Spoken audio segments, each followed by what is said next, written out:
Welcome to the Arsenal Present. How we're doing this fantastic Thursday morning. Hope you guys are doing fine. Wherever you're watching from all over the world, please do me that kind favor by striking the like button as you come in. Please strike the like button, subscribe, and do not forget to turn on your notification bell. Very, very important. Let's make sure the audio is all sounding right. Let's make sure everything is going well. Yeah, apparently it is. So please, if you're watching this on the playback, strike the like button. Very, very important. Subscribe, and do not forget to turn on your notification bell. So before we get into the nitty-gritty of Smith-Rowe leaving very soon, it's looking very imminent. Looking imminent. Like I say, it's not yet done. Smith is still in the building, even though he didn't play in his last night's preseason friendly against Baltimore.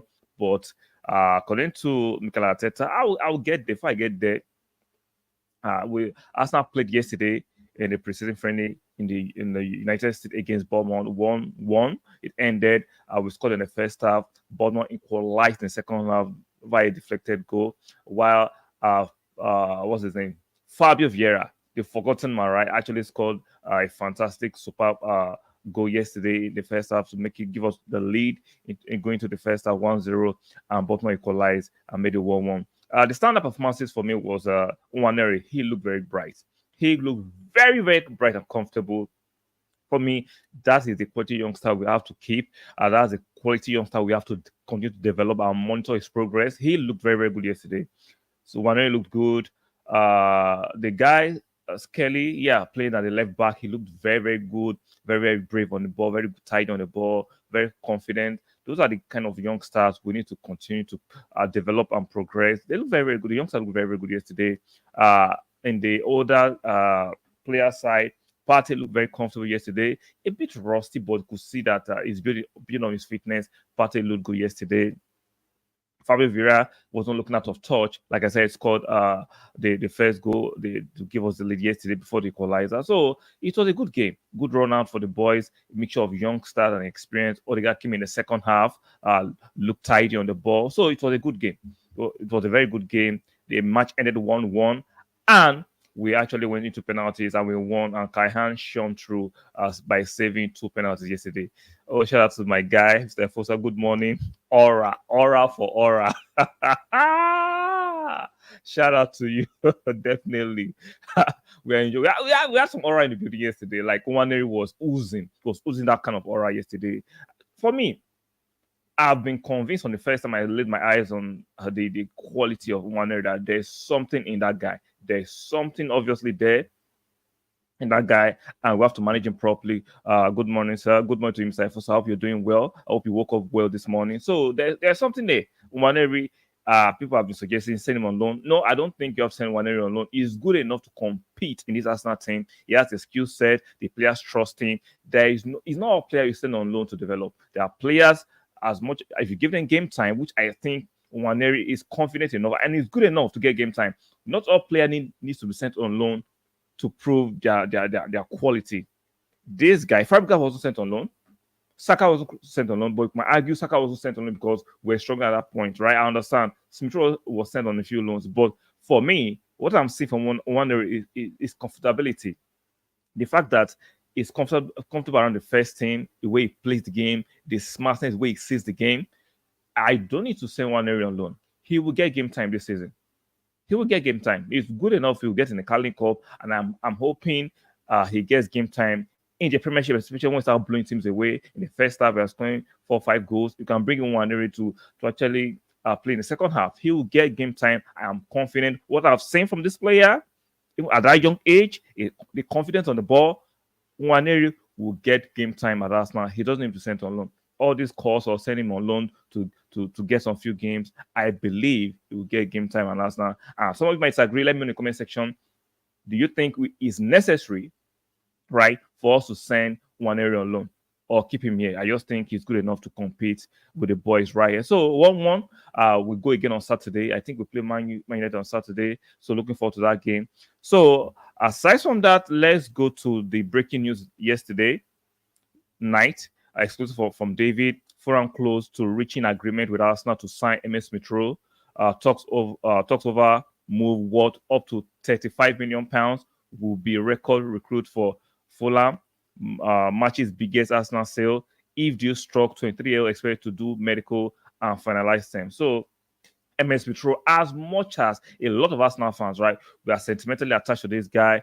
Him and Saka were the one that got Arteta, quote unquote, from the proverbial jail, rather, when we're struggling. He came through. But unfortunately, we have to just say, unfortunately, injuries has blighted his career. Especially for the last 2 years, this guy has not been able to give us quality on the pitch. He's always on treatment room, from ongoing injury to muscular injuries. Unfortunately, you cannot build any momentum from that, and he cannot contribute from being on treatment room. As much as we love him, a lot of us will want Smith-Rowe to succeed at Arsenal, including myself. We love him. See, there is no doubt about Smith-Rowe's quality. No doubt about it. But the major doubt is his fitness. Can he play 15 games? Can he play straight 5 games? I don't think in the last 2 years I've seen Smith-Rowe play straight 5 games. Don't tell me Calafiori is not giving him game time. That is a lie. That is a blatant lie, because he's having injury and they stop start. And for the last 2 years, we've been competing for the league. You don't expect Calafiori to give fitness minutes to Smith-Rowe when we are competing for the league. It doesn't work that way. He has to prove his fitness and compete to be part of the starting 11 all the time. The levels have been the levels are now high. The stakes are higher. We cannot afford to be nursing players through injuries and compete for the league. It's unfortunate. So that is not on Mikel Arteta. Anybody who is blaming Mikel Arteta for that, you just say there's prejudice against Mikel Arteta and you just hate him. There is no way you are going to blame the fact that Smith-Rowe has had a torrid time at Arsenal in the last 2-3 years and blame on Mikel Arteta. No, it has been on him. Unfortunately, his body, for some reason, cannot carry the load at Arsenal. Maybe going to Fulham will do a lot of good. There's less pressure, right? He had a surgery 2 years ago. Hopefully, we can begin to see the signs of the fact that the surgery is working. But for us now, where there's tenacity on the highest level, the competition on the highest level, where the beam lights on all the time, I don't think Smith-Rowe can we can continue to give him fitness minutes and be overly emotional that he has to play. It's unfortunate. It's unfortunate. Now, if you look at this, in the last 2 years, right? Because Smith-Rowe has 2 years left on his deal. He has only played 716 minutes since 2022. That is not just good enough, guys. This is not because Arteta doesn't want to play him. This is not because he's having a row with the coaching staff. No, solely due to injuries and fitness. Multiple significant injuries in the last 2 years. So you see, no matter how we love this guy, love cannot cut it. No matter how we want him to succeed at Arsenal, that cannot cut it. We just have to do what's best and sell him right now while his stock is still high in the market to Fulham, who are willing to take that risk on him, get the £35 million and move on and wish him all the best. Because I'm sure at Fulham he will get games and he won't break down as often because of the competition and the intensity is not as much as at Arsenal. That's just the pure fact. Fulham are a decent team. He's still in London. He doesn't need to move city. He's still going to reside in London. So Fulham for me is a fantastic destination for Smith-Rowe. But those who be overly critical of Edu, you can't do that. You can't do that. Edu has to make the best decision for the club financially and on the pitch. And right now, Smith-Rowe is spending more time in the treatment room, nursing injury and rehab, than spending more time on the pitch. And this is a great time to sell him. Like I said, 2 more years left on his deal. If we wait till next year, we will not get the 35 million Fulham is offering. Now, it's not impossible, but I don't think most teams will be willing to offer 35 million pounds if Smith-Rowe had just 1 year left on his contract. I don't think so. So for me, right timing. It's the right timing to sell him and move on and wish him all the best. Wish him all the best. So if you think that is not a fair deal, let me know in the comment section. And one more time, guys, do not forget. I know you can get lost and forget that to like the video. It's very, very important to like the video. While you're enjoying the content, please like the video. Please subscribe, yes, subscribe. And do not forget to turn on your notification bell. For those at the back, one more time, like the video. Very, very important. Don't say it's not important. We are telling you because for us to push through the algorithm, you guys need to like the video, subscribe, yes, subscribe, and make sure you turn on your notification bell. So, regarding the news on Smith-Rowe, Mikel Arteta was asked yesterday on Smith-Rowe, And he said there are things happening in the background, so we felt it was best not to use him. It's looking ever imminent that Smith-Rowe is going to be leaving the club. You can see Mikeleta actually did not use him yesterday in a friendly match against Baltimore in the United States, our first official friendly match. And Mikeleta saying here that there are things happening in the background, right? You don't need further explanation. When you say there are things happening in the background, those are things that are transfer related, and they don't want to risk it because you are placed through yesterday and gets injured, the deal will collapse. There's no way Fulham is signing an injured player, so it was best not to use him. So we'll keep him and see how we can sort out the deal as quick as possible. As quick as possible. So in other news, let's talk about a bit of Calafiori. Yes, his medical is imminent, very imminent. Yesterday is here we go. We heard on the news where everything has been sorted now. It's time for him to do the medical. Hopefully, he will join the boys in the United States for the rest of the medical. So, what do you guys think about Calafiori's potential arrival? It should be. I think the deal might be announced before the weekend. It's already with the weekend. It's Thursday, right? Friday, Saturday. I think the deal should be announced at maybe on Monday. It might be announced, but I won't be shocked if it's announced on Saturday or Sunday. But I think latest the official announcement from the Arsenal website or from the Arsenal regarding Calafiori should be announced on, I think, on Monday. Quality player. I mean, like I discussed with Mr. Fosa yesterday, people saying it was not a priority. Absolute bollocks, absolute nonsense. Calafiori for me was a priority defensively, even though we had the best defense in the league in terms of numbers. Even though you watch the way players played the league last season, we had the best defense, but we on that left back position has been a problematic part of the pitch. And I'll argue, even the deputy for Gabriel Magalhaes had a fantastic season last season, but on challenge, Kivior is a decent player at best. He is not much. He's not competition for Gabriel. Let's say the facts. I heard some clowns saying, "Oh, but Kivior was fantastic last season." No. Let's not be hyperbolic. He was good. He was decent, but we saw him struggle against quality offensive players. We saw Kivior struggle against quality offensive players. We know Zinchenko has a clumsy moment in him. We know that. So both Kivior and Zini are not the best option for that left back. Now we've brought in a proper player, proper left back, proper player that can play left back and play left center half. So that's quality. That's how you improve your team.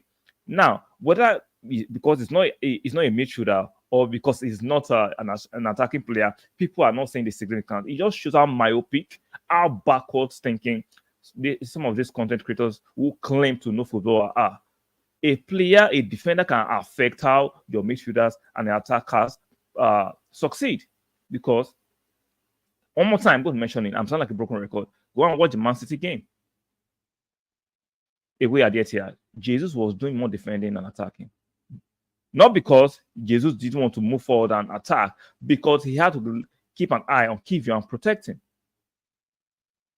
Against Bayern, right? When Sane and what's his name, Gnabry were ripping Kivior apart, it affected how we attacked from the left side. So, but now if you have a proper defender like Ricardo Calafiori, he gives more leverage to attackers. He can do his job. He can win his duels by himself. He doesn't need too much support. I'm not saying the wingers or the attacking players should not support defenders, but at least let the defenders be able to win their individual duels. And when it comes to 2-on-2, we can help out. But when the attacking players are focusing too much on helping a defender, it affects how we play the game to a certain level. So when people are saying, "Oh, we need to go and get midfielders and attackers first," like, stop it.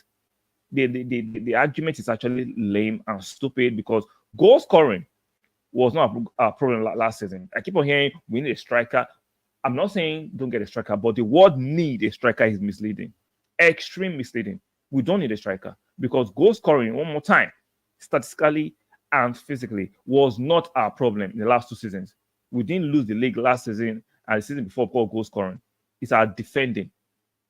Now, some of you argue, but we had the best defense last season.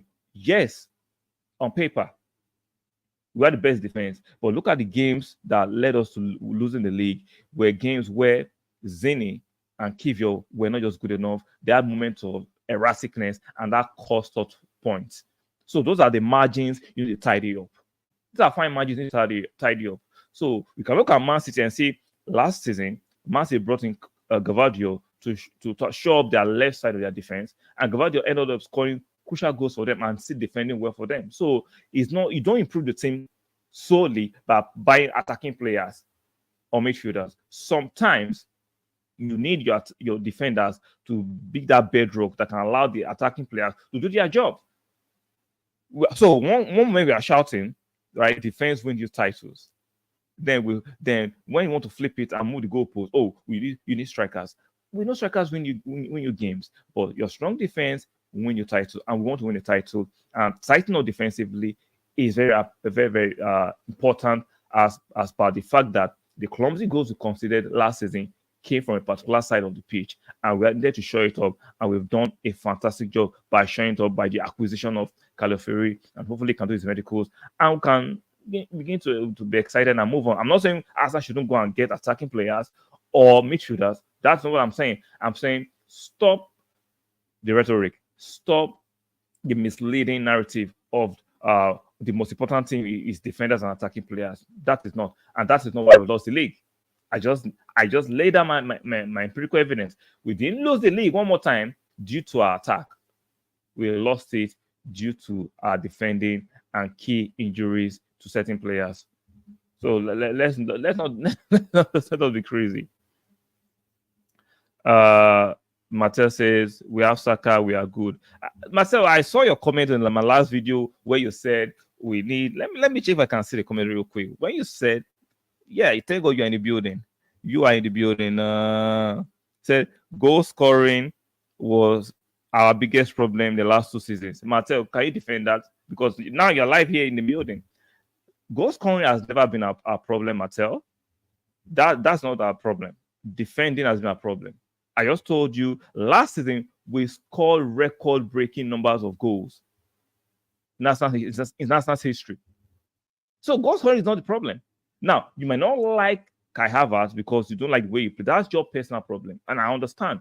I can't force you to like certain players. But goal scoring was not a problem. We scored record goal numbers last season. So that was not the problem. It was defending in key games that was the problem. So I think sometimes we are overly caught up in whatever of our perceptions, and we don't want to verify if our perception is reality or truth. So goal scoring has not been a problem, and that was not why we lost the league. We lost the league due to injuries to key players, and the biggest one was having the fact that we couldn't defend certain games with our left back, especially Zini and Kivio. Those were the chink in our armor last season. And no goal scoring because we scored a lot of goals last season, especially second half of the season. We were scoring goals, we were beating teams in the first half 4-5-0. So goal scoring was not a problem. Defending for me was a problem, and the evidence suggests that. So, guys, one more time, it's looking like Smith-Rowe is gone. And we wish him the best of luck. Hopefully, the deal can be run it up before next week. And let's see how we move in this transfer market. I know we're still going to get some players. But, guys, don't be shocked if we do not do anything for a while, because the quality of players we need might not be available. Maybe we can do the Moreno deal the next few weeks, not as quick as imminent as some of you want, but it's on holiday. There's no need to rush. Just like Calafiori deal, I said it. What's this? You're on that drink. What drink? Like, I have your comment right here. Where on the Victor Gutierrez video I made. I have your comments, so don't deny it. You said goal scoring was our biggest problem. You are the one having a drink, not me. This is early morning. This is 4:21 a.m. in the morning in American time. I just woke up. I'm not having no drink. This is water and lime. Water and lime. So this is not alcohol. You are the one having a drink. You are the one having a drink. So don't try and project on me, Mattel. Don't try and project on me. So you are the one that said goal scoring was our biggest problem. So don't come here and change it. Do not do that, Mattel. Do not do that. So I don't expect us to do anything significant as quick as possible. Mikel Moreno is still on holiday, so it's not impossible to do it as quick as possible, but I do not expect it to be done. And when it comes to attacking players or player that we might want to get, I think Arsenal fans, a lot of fans need to be patient. We might get that attacking player at the tail end of the window. There are no quality attacking players available for us to poach right now. And sometimes you have to wait to the last week or last few days of the window for those kind of players to be available. And hopefully we can have the funds to push those kind of transfers. So, guys, let me know what you think about Smith-Rowe leaving. Let me know what you think about the friendly match yesterday we had against Baltimore in America, 1-1. Fabio Vieira. Some of you are beginning to sleep on that name. Do not sleep on Fabio Vieira. Yes, he was sharp yesterday. I still think there's a player in there. So no matter what,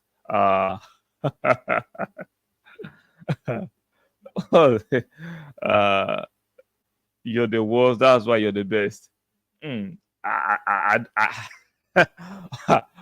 Marcel, shout out to you. That's all I can say. So Fabio Vieira, you guys don't sleep on Fabio Vieira. I had a decent game yesterday. Scored a superb goal yesterday. So I'm looking forward to this coming season. It should be an exciting season. So let me know what you think in the comment section regarding the game yesterday. 1-1 ended.